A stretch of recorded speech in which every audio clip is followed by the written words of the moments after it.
I'm sure everyone has experienced going to a carnival, right? And some of you have most likely experienced riding on a Ferris wheel. Yes, it was very exciting. Talking about the Ferris wheel, how will you describe the distances between persons' seats on a Ferris wheel? They're the same. What do you mean? And why do they have to be the same? So that the weight would be equally distributed around the circle. If we would like to know how far the seats are from each other, how would we do it?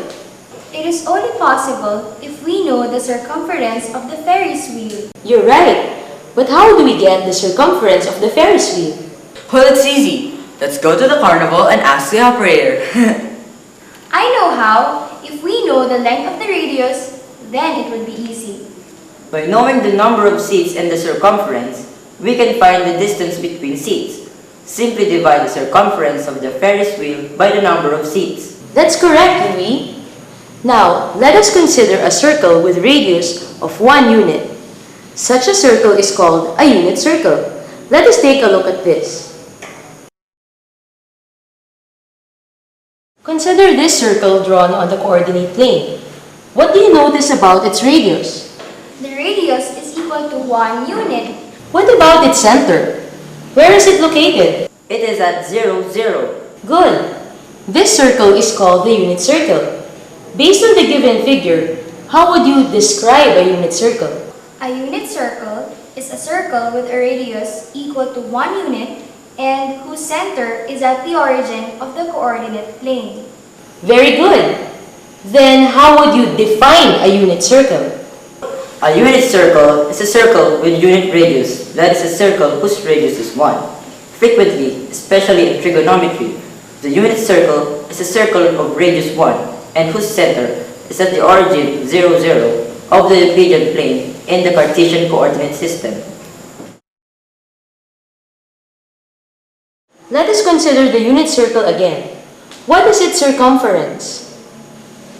It must be 6.28 units. How did you get the circumference, Lisbeth?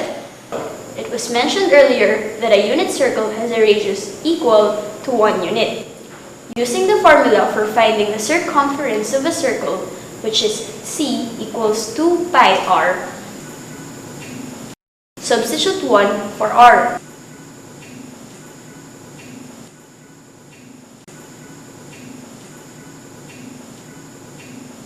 Approximating the value of pi, which is 3.14 to the hundredths digit,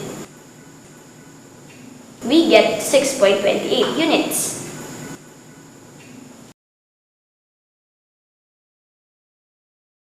Oh, can we not use 2 pi units as the circumference of the unit circle?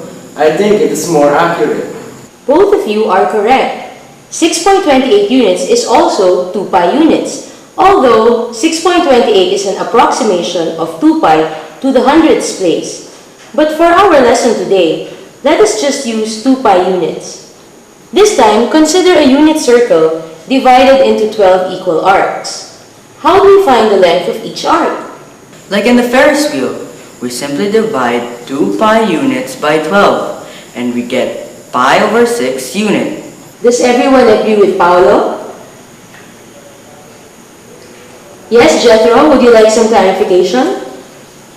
What if we divide a unit circle into 10 equal arcs? Does it mean I have to divide 2 pi by 10 and the result is pi over 5? What do you think, Lisbeth? Yes, Jethro is right. Very good. What about if we are going to find the length of the arc between two given points? Do you still remember when you were having your pre-test on physical fitness early this school year?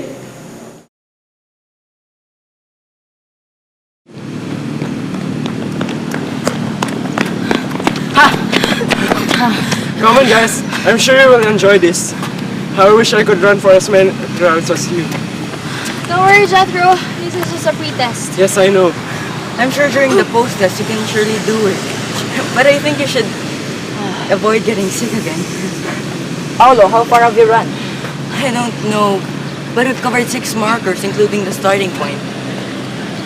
Come on, Jan. You can do it. What about me? I ran for 3 1/4 rounds. How far did I cover from the initial point?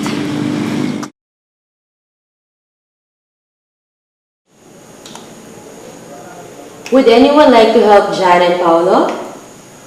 Since Paolo is on the 6th marker, it means he passed 5 markers and he covered a half of the total distance of the track. So, if the track is a unit circle, how far did he run? It is half of 2 pi units, so it must be pi units. Great! Is there a way to do it?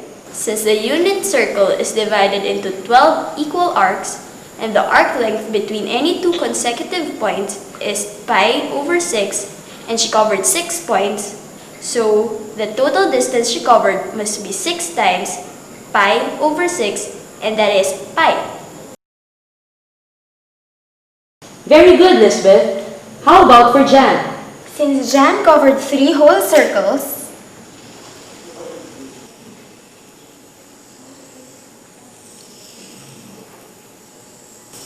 and 1/4 more, then the total distance she covered must be 3 times 2 pi and 1/4 2 pi, or equivalently,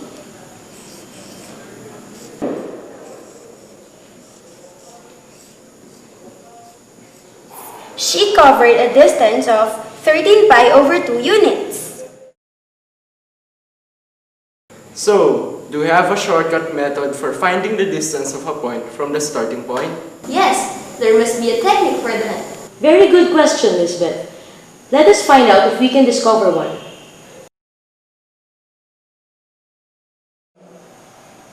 This unit circle is divided into 12 equal arcs with the equally distant points labeled A, B, C, and so on.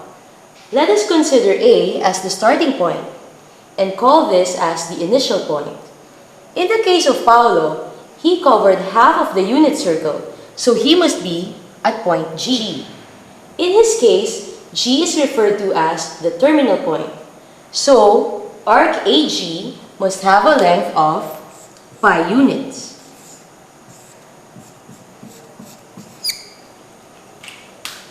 Who would like to go on the board and find the length of each arc whose terminal points are as follows? Letter A, point C. Letter B, point F.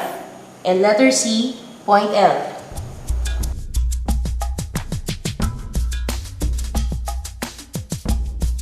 I will do letter B. May I do letter C?